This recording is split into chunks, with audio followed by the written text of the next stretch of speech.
Experts like Professor Deirdre Cooper Owens, who's written about how race and gender impacted American gynecology, say the struggles these women face throughout their pregnancies and childbirth all come down to racism. You see that class and status tend to matter. The higher up you go, right, the kind of better protected you are. That doesn't exist for Black women because we're all experiencing racism in the same way. So when I walk into the office, nobody knows if I'm married or have a PhD or what my income is.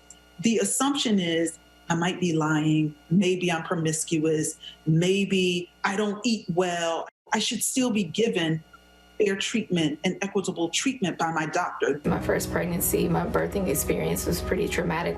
And then he actually punctured my spinal cord. I was temporarily paralyzed. We were so excited about bringing Jason to this world, and then the last 2 or 3 days of his birthing process was too tragic. I was bullied and I was abused emotionally and physically in the sense that consent was not asked for as often as it should have been. It took me a while to find a provider that I trusted and that respected me. We lost him due to what is known as HELP syndrome. We found out later on that his death could have been prevented, as well as the traumatic birthing experience that she experienced. So many Black families with similar stories, and these experiences add to a mistrust between the Black community and the medical community, a relationship with a long, dark history dating back centuries. Enslaved Black women were experimented on, particularly during the 19th century. So a little bit in the 18th century, but largely in the 19th century as obstetrics and gynecology became more formal and accepted branches of medicine. Marion Sims, known as the father of American gynecology, pioneers the surgery to correct this obstetrical fistula condition. People didn't know that he experimented on enslaved women. They didn't know that 2.5 years into his experimental trial, when his white medical assistants quit, he trained these enslaved women to serve as nurses. They were still his patients. They were still his slaves that he either owned or leased, and they still served as surgical assistants. So that part of the story was left out. The success of James Marion Sims earned him the nickname of the father of modern gynecology. But his legacy is marred by the fact he earned it on the backs of Black slaves through non-consensual human experimentation without anesthesia. Now, doctors like Jennifer Lincoln, also an OBGYN, are fighting against present-day health disparities. To this day, Black people are less likely to get the same treatment in terms of pain medication. They're more likely to wait longer in the emergency room. They're less likely to be taken seriously. It's a holdover from the days of slavery. And in my field, this plays a huge role in the Black maternal and morbidity crisis. The call to action. Doctors, nurses, anybody in the medical field, check your implicit bias. Staggering statistics show Black women in America die during childbirth nearly 3 times more than white women, making the United States one of the most dangerous developed countries in the world for Black women to give birth. And doctors say the issue for mothers extend through pregnancy and postpartum, and also impact Black babies, who are more than twice as likely to die than white babies. So higher rates of complications related to childbirth and pregnancy as well. It's huge, and it's something that in a population, childbearing women in general are young, healthy women, and then these are not women who should be suffering these extreme complications or be dying, especially in a developed country.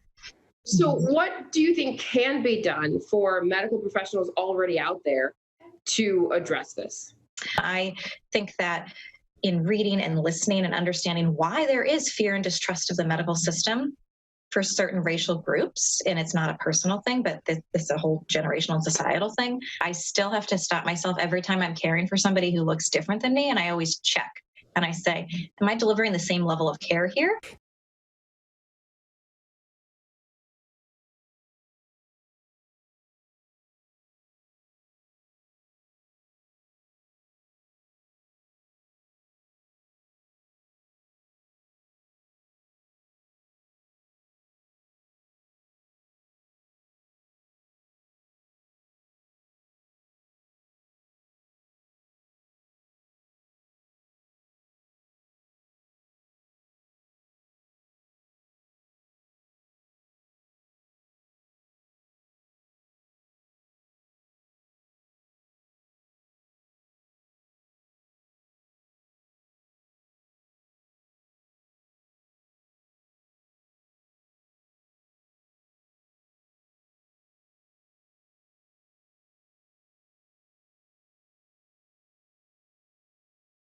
over 10,000 square feet, 2 stories, really in what's a historic African-American neighborhood, one of the first ones that was actually established in Charlotte, in Cherry.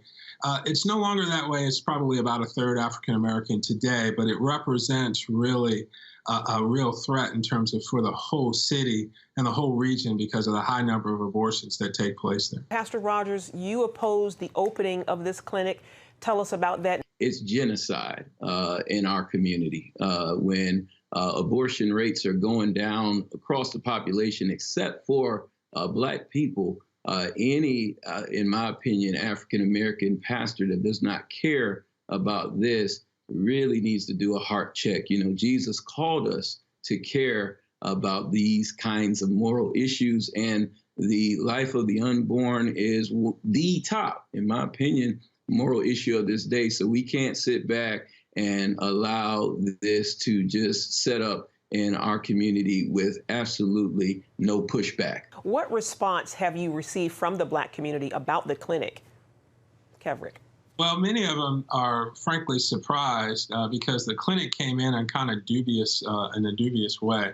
They came in, Planned Parenthood came in with a shell company, not telling anyone that it's Planned Parenthood. And they've been planning this, frankly, for years. So many folks are actually surprised about it. But I think what they're really surprised about is the high number of abortions that take place in Mecklenburg County. Among Mecklenburg County residents, 54% of all the abortions are taking place among Black women.